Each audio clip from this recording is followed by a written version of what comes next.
Welcome back to the Athletic Baseball Show for Monday, August 7th. This is On Deck. I'm Stephen Nesbitt, and joining me, as always, is Levi Weaver. Levi, how was your weekend? It was fine. I played in a pickup Sandlot game. I went 1 for 3, so nobody cares Let's about that. go. Uh, hey, that's better than 0 for 3 and still no strikeouts. On today's show, we are going to talk about Fight Night in Cleveland. Tim Anderson, Jose Ramirez squared up. It went much better for one of them than the other. We are, of course, going to talk about our series of the week, and we are going to make our Homer Chase picks. Also, Steven is going to tell us about the last fist fight he was in which he pummeled a fifth grader. It's okay because he was only in 11th grade. Steven, let's go. So I'm in a fantasy league that I enjoy because my brothers are in it with me. Dan, Peter, shout out. But I hate that it's a quality start league. And so here I was Saturday night watching on my phone as Michael Kopech, who I streamed, was going for a quality start in this game against the Cleveland Guardians. Great idea to start him against the Guardians, taking a 0 into the 6th inning. Yeah. And I check it, and it says Andres Jimenez single. Okay. Jose Ramirez double, scores the run. All right, this is still, we're lining up for a quality start. We're fine. And then I just start to see this flurry of like things happening, and it's like, this guy's ejected and that guy's swapped in for this position, and it just kept going. Like, this is strange to have all this happening after 5 1/3 innings. And I kept watching and didn't check Twitter at all. And so I just kept seeing this, and then like the next hitter I think doubled again too. So things didn't go so well. He gets yanked after 5 1/3, and I'm livid because he doesn't get to the magic quality start, disastrous quality start numbers. And this has been a bugaboo for mine all season. It wasn't until about half hour later, Levi, that I finally checked Twitter X and realized what had gone down in the moments I was watching game day. Was that Tim in fact Anderson is what it went was down. it is hard. It was not some random flurry of activity on the field. It was not just Tito Francona getting tossed for the third time this week, all in games against the White Sox. It was, in fact, a brawl, the likes of which I don't know the last time I really saw. I mean, other than Rougned Odor. Yeah, I was going to say, I remember the last one I saw. I was there at that game when that happened. This, by the way, I still think that Rougned Odor's punch was better than Jose Ramirez's. Just, you line them up side by side. Ramirez kind of landed a lucky shot as he was being pulled away. Yeah. It was a good punch. Odor's was much more direct, landed more square. Also, there was more jewelry flying around, which added to the effect. However, Bautista can take a punch better than Tim Anderson, it appears. Yeah. There are two things that happen that I've never seen in a baseball fight. One is two guys like squaring up first. Like that, those fights usually just erupt and somebody punches the other one. Odor, Bautista in slow motion, you could see they both square up about the same time, but there was no time wasted. And Odor was like, I'm smaller. I'm not going to wait for him to come to me. It's time. You don't square up without throwing. Anderson and Ramirez both like did the thing that you see in parking lots, or that I used to see in parking lots at bars at 1 a.m. And, they do the little, this with their head a little bit, and they're kind of coming in. And I've never seen that in a baseball fight before. The other thing that I've never seen in a baseball fight before is somebody go arms down, out. And like Tim Anderson wasn't knocked out, but that punch landed hard enough. His arms went down and he dropped. And I have not seen, I'm sure it's happened in a baseball fight before, but I haven't seen it. And my goodness, like that was like to the point that it was a little scary until he got back up and like, okay, he's going to be fine. But even as his teammates were dragging him off the field and he was like trying to go back to the fight, you could still see he was wobbly. His steps were not okay. Like he took a hard one right there on like the jaw right there. And two things I don't, like Terry Francona said, he's like, it's not funny, but then he just was like quiet and trying to not laugh for 20 seconds. It's not like I think we've talked about this before, that I am a pacifist in real life. I don't think that fighting is ever the answer. And yet baseball fights I love. Usually I love them because they're not like this. It's just guys like kind of scrapping at each other and that there's a lot of posturing. And I do love baseball fights. two things I loved about this one. One was the camera angle as the bullpens are starting to empty out. The cameraman, God bless him, I don't know who it was, but he deserves an Emmy for this, gets behind somebody and just follows them down the tunnel as if it's their ninth inning closer entrance, or as if it's a boxer like going down the tunnel into the ring, and just so casual. It was like a 2-second shot, but it was chef's kiss, beautiful cinematography on that one. The other was the umpire who kind of started to get between them, saw them squaring up, and pulled a little like a boxing referee move where he just sort of took 3 steps back, and he might as well have just put his hands together and said, "Fight," because that was a classic referee move. So yeah, good. We have not had a baseball fight that good in quite some time. I'm glad everybody's okay. I was going to bring up the umpire. It was Malachi Moore, the second base umpire, who had, I believe, just one night prior been like totally drawn the ire of Tito Francona, had really been on the wrong side of things there. And he gets in, he does what you're supposed to do, step between the two. Hey, listen, no, we're not going to do this. And as soon as they square up, he's like, okay, not my job. Yep. This isn't part of my, like, I'm not a hockey referee. I don't need to get in there, throw some elbows around myself. It was special. And yeah, I think you're right with the Odor one. It was a better shot. This one was, it almost looked like Anderson was in better position. He just like didn't defend himself.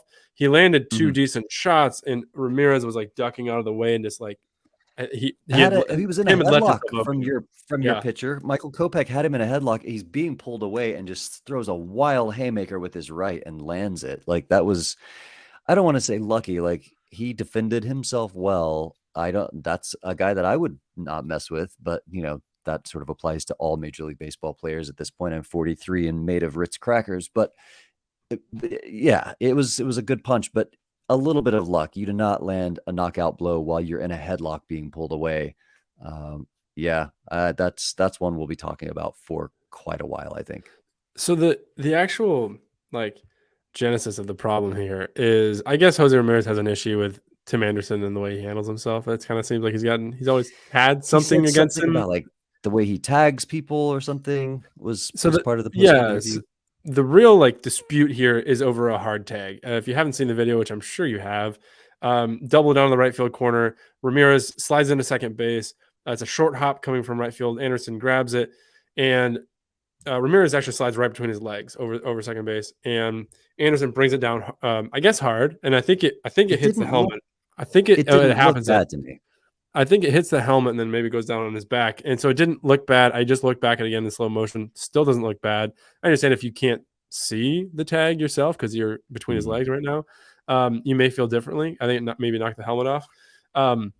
But yeah, I don't think it warranted that. However, I guess Ramirez sort of backed up whatever his complaint was pretty well. Producer Brian said with the UFC and boxing on Saturday, that was the best punch of the day. It most certainly was. It was, it made a humdrum, White Sox were leading at that point 5-1. So I just found that it spiced up a humdrum game is what I was saying, but I just found that part of the clip you were mentioning with the cinematography. So I've watched this video probably like 12 times, and I had the whole time I was like, is that Pedro Grifol? Like, is that the manager they're following out from like a suite or something? It doesn't make any sense. But if you're right, it's got to be like the bullpen coach who gets. That's what somebody said it was. Somebody told me on Twitter that it was the bullpen coach. So that's super funny that he gets his moment there. He's gonna like send that to everybody he knows.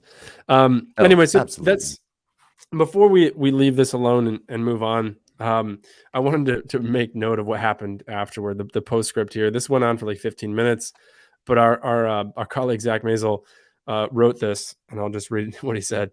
After the melee, Kopech was back on the mound, maybe because Chicago's relievers had all rushed the field. Brian Shaw, the longtime Cleveland reliever, eventually replaced Kopech later in the inning. His second jogged to the infield in a matter of minutes, and once the brawl was finally settled, here comes Oscar Gonzalez walking into the batter's box to the SpongeBob SquarePants theme. 1 minute, right hooks being exchanged. The next, the ballpark PA system blaring the line, "Who lives in a pineapple under the sea?" It was pure theater. So thank you, Zach, for having that moment as I looked at my phone's game day. That's what I was missing. Outstanding. Oh, man. I don't know. I don't understand why it is, as producer Brian mentions UFC and boxing, that I don't watch UFC. I don't watch boxing. I don't enjoy it. It's not fun to me. And yet when a fight breaks out in a baseball game, I'm like, oh, here we go. I don't get it. I don't understand it. We're going to talk about this in therapy probably. Okay, it is time for our top series of the week. There were a few interesting ones to choose from here. We've got a few teams in playoff contention. We've got a few teams slipping out of playoff contention. But who do you got, Steven? Let's start with you. Boy, I got to start with the most concerning one of all right now. The Angels, they're going to be hosting the Giants. A couple weeks ago, I would have said the great series. I mean, everything's going the right direction for these teams. The Angels, man, they've now lost 6 in a row. They just finished a series against Seattle where they got swept in a 4-game series, and that went 5-3, 9-7, 3-2, 3-2. And the kind of heartbreaking last 2 games was a ground rule double by Brandon Drury on Saturday. That would have been, it cost them in the 9th inning, probably would have got the run home to tie that game. Then Chase Silseth, the starter for the Angels on Sunday, punched out 12 over 7 innings, but they lost in 10 innings. They are just spiraling at a point where they went all in, and you need to see immediate returns. So I'm highlighting this series because they need this one. There is not yet such a thing as a must win, but boy, we're getting pretty close for a team that's now 56-57, under 500, 7 games out of a wild card, man. Levi, these Angels, they're in trouble. And so they come into this series, they're going to be starting Patrick Sandoval, Lucas Giolito, Shohei Ohtani in a series that's the Giants have like a weird 3-man, 2-man rotation. So Logan Webb on the middle game is the only confirmed starter so far. But the Giants haven't been going bonkers themselves. They're in second place, yes, still 10 over 500, 3.5 back of the division lead, and then three games up in the wild card. So they're still secure in a wild card spot. But they just dropped 2 to Oakland over the weekend, the last 2. So neither team really in the position they want to be. Certainly the Angels are in a much more dire position. I don't know. I certainly did not endorse them going buying, but I didn't think it would go poorly this quickly. And they're going to need a big start from Sandoval, who's good, and he's been good, but an especially larger bounce back from Lucas Giolito, I think, in the middle game of this series, because this is the Shohei Ohtani and the shrug show. Yeah, I probably am not far off of the. I tend not to endorse the normal position if I can help it, just because it's not because I don't believe that the lesser held position is true, but just because, like, if everybody has an opinion, it's the reason that I liked the Killers until their album went platinum.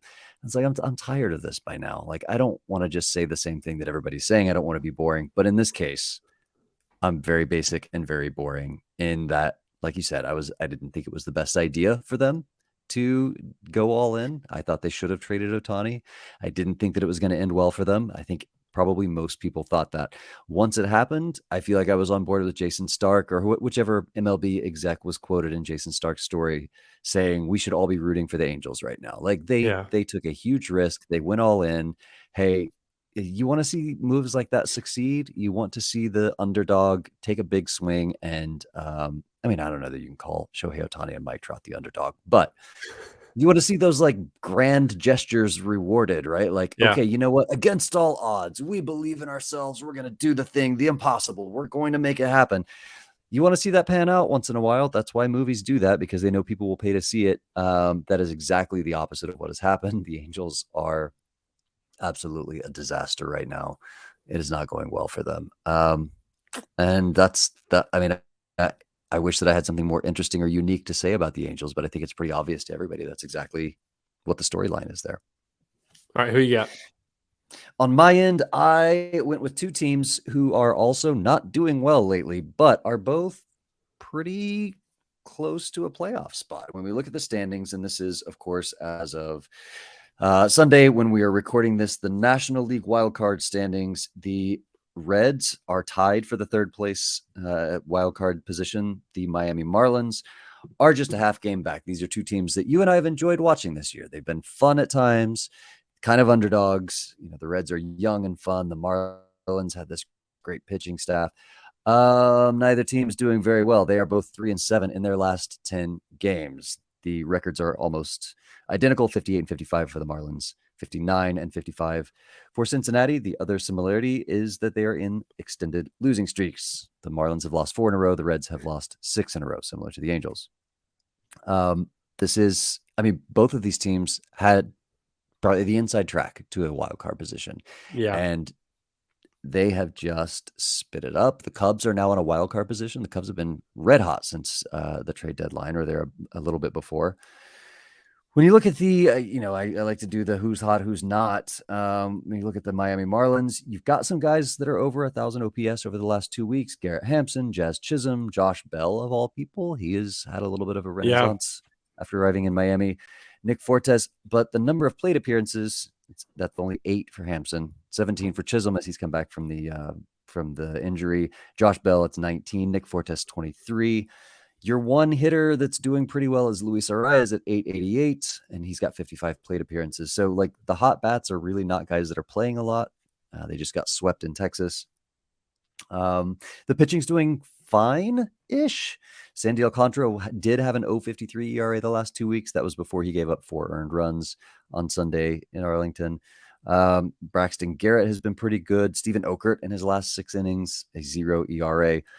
Meanwhile, in Cincinnati, you have Matt McClain, who has a 931 OPS, so nobody over 1,000 in the last 2 weeks. You have Ellie Cruz, who's OPSing at 900 with 5 home runs. There's nobody else in the last 2 weeks with an OPS over 800. That is an offense that had been on fire as a unit, and they are cratering. Meanwhile, the pitching staff, which we always knew was not great, they've had 16 pitchers throw at least a third of an inning. So I set the minimum at 0. Hey, if you've thrown a pitch for the Reds in the last 2 weeks, you are up for this comparison. 16 pitchers have thrown a pitch for the Reds. Would you like to guess how many have an ERA of over 6? Over 6 of the 16? 3? 8. Fully half of their pitchers have an ERA of over 6 the last 2 weeks, and 2 more have an ERA over 5. The 4 that are doing well, Graham Ashcraft at 233. He's thrown 19 and a third innings. Derek Laws throws 7 and 2/3 innings of scoreless relief. And then the good news for the Reds, and we've got good news for the Marlins as well. Hunter Green and Nick Lodolo should be back before the end of the month. I just talked to Trent Rosecrans, our Reds writer. He said Hunter Green August 20th or thereabouts. So you're looking at a couple weeks for him. Lodolo should be back before the end of the month. If they can just hang around until the 1st of September and get those 2 guys back, that's going to be, I would like to think, a big boost for them. Meanwhile, the Marlins, producer Brian tells us, it looks like Eury Perez will be called back up and start on Monday. That's the day that you were listening to this. It's tomorrow in past land where we are recording, but Eury Perez has been very good for them. And it'll be good to see him back in the big league. So this is a big series. They're now, one of them, if they want to make the playoffs, going to have to knock off the Cubs. But to do that, they first have to knock off each other. Yeah. A couple more series to watch here. Just want to give a quick mention because I feel bad. I pick the Angels every single week because, listen, every single series is getting very, very important for them. And sort of whatever happens with Ohtani these last 2 months is sort of the story of the last 2 months. So we have Seattle, San Diego. The Mariners won 5 in a row, 7-3 in their last 10, 2.5 out, I believe, at this point. Let me double check myself. That is there. Correct. I looked that up. Yes. Yep. Same as their opponent, the Padres, who are also 2.5 back. That's right. Both 2.5 and 7-3 in the last 10 for San Diego. Actually, I just took one away from Seattle's 8-2. My bad. In their last 10. Another series, the Dodgers and the Diamondbacks. Diamondbacks, boy, taking on the first place team, have lost 6 in a row. Boy, it feels like a long time ago they were in first place there. And then Houston, Baltimore, 2 great teams. Baltimore just keeps, they just do not slow down. They keep finding ways to win. They got that shutdown bullpen. They got Jack Flaherty now helping out. Had a really great first start for the O's. So that's a handful of series we'll be watching this week.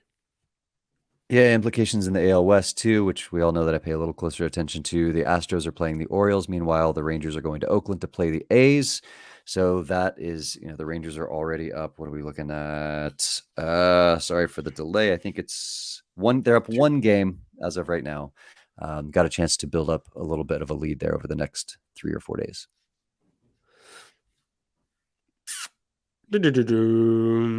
All right, Levi, you know what time it is. It is time for the On Deck Arcade. A couple things to check in on. We have our arms race results in from over the weekend. We both picked a starter. We had a little fun with it. We picked the exact same guys we picked the week before because there's a rule that says we cannot pick the same team twice in a season. So we didn't. We picked the guys that just got swapped to teams we never picked before. You took Scherzer. I took Verlander. And actually a pretty interesting result here. If the listeners know, we choose Game Score 2.0, which is a way to stack them side by side on Fangraphs. Thank you to the good people at Fangraphs for having that available to us. It turns out some weird results sometimes. So this is an interesting one. Max Scherzer against the White Sox went 6 innings, 7 hits, 3 earned runs, 0 homers, 2 walks, 9 punch outs. And Verlander against the Yankees. I didn't feel good about starting this one, but you told me I had to. You forced me. 7 innings. I didn't know such thing. 7 innings, 7 hits, 2 runs, 1 homer, 2 walks, 4 strikeouts. So what you're looking at basically Verlander, more outs recorded, 1 fewer run. So generally you take that, a better ERA there. But Scherzer had fewer homers and more strikeouts, quite a few more strikeouts, 9-4. So your take, where did this land? I think Scherzer's got a 2-game winning streak for me because last week I thought Scherzer lost and he won. So what's going to happen is I think he won and now he's going to lose. That's how this is going to play out. No, sir. You have swept the Verlander Scherzer twin bill. 2 points apiece, both games. Last week was 65-63. This one is 58-56. So I can't get a win here with those two. Thankfully, I can't pick one of those two guys again. 10-3 overall for Levi there. Moving on to the homer chase, where we pick one guy each week. Again, same deal. You can't pick the same team twice. And we both picked Padres for our teams this week. I had Manny Machado. You had Gary Sanchez. And Sanchez, boy, yeah, it was looking good for you even before this Sunday night game started as we're recording. Sanchez, because he hit one just as we started recording, he has 3 for the week. The game is still ongoing. Things could still happen. Machado has 1. And so you are closing the gap, my friend. 20-16 overall. I am up by 4 after I think we're doing 13, 14 weeks of this. So pretty good start for you. All right. So my pick this week, I don't mind going first. It's nobody that you've picked because you've already picked this team. I am glad that I waited. I am bringing in my closer. It's time for me to close that gap. I have not picked a Yankee so far this year. Aaron Judge, baby, let's go 15 home runs this week. Catch me back up. Give me an insurmountable lead. I'm going to go with the Twins, different direction in the AL. So the reason I like the Twins, no off days this week. 4 games at Detroit, which is not pitcher friendly, or is pitcher friendly, but it's like the whittled down Tigers rotation and bullpen, and then 3 games at Philadelphia, great place to hit. So the choices were between Max Kepler, who just hit a game tying homer in the 9th inning tonight, Sunday night as we record, and Matt Wallner hit the walk-off homer in that same game. I'm going to go with Wallner, the rookie. Okay. 6 homers in his last 2 weeks, including that walk-off on Sunday.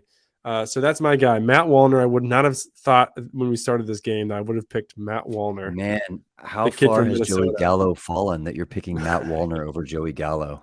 They have a bunch of, I mean, they're basically all the same player, different ages, but all good guys, I'm sure. So that's what we're going to leave it. By the way, if we're talking about who's good dudes, Joey Gallo, 2 thumbs up. He's my guy. We're going to hit the exits here. Thanks, as always, for listening. You can find our work all week long at theathletic.com. Subscribe to The Athletic for $2 per month for the first year at theathletic.com/baseball show. Sign up for the Wind-Up, The Athletic's daily baseball newsletter with Levi and Ken Rosenthal for absolutely free. Coming up next in your feed, Starkville, Phillies president of baseball ops, Pobo, Dave Dombrowski, joins Jason Stark and Doug Glanville. Always interesting. So many interesting things actually happening with the Phillies at this point, with some of their ads, some of their slumps, some of their major slumps happening with Castellanos trying to get things right and Trey Turner, who has been on a season-long slump. So give us a follow on Twitter. Levi is at 32ephus, and I'm at Stephen J. Nesbitt. The two of us will be back on Thursday with more of What's on Deck. See you later. Bye.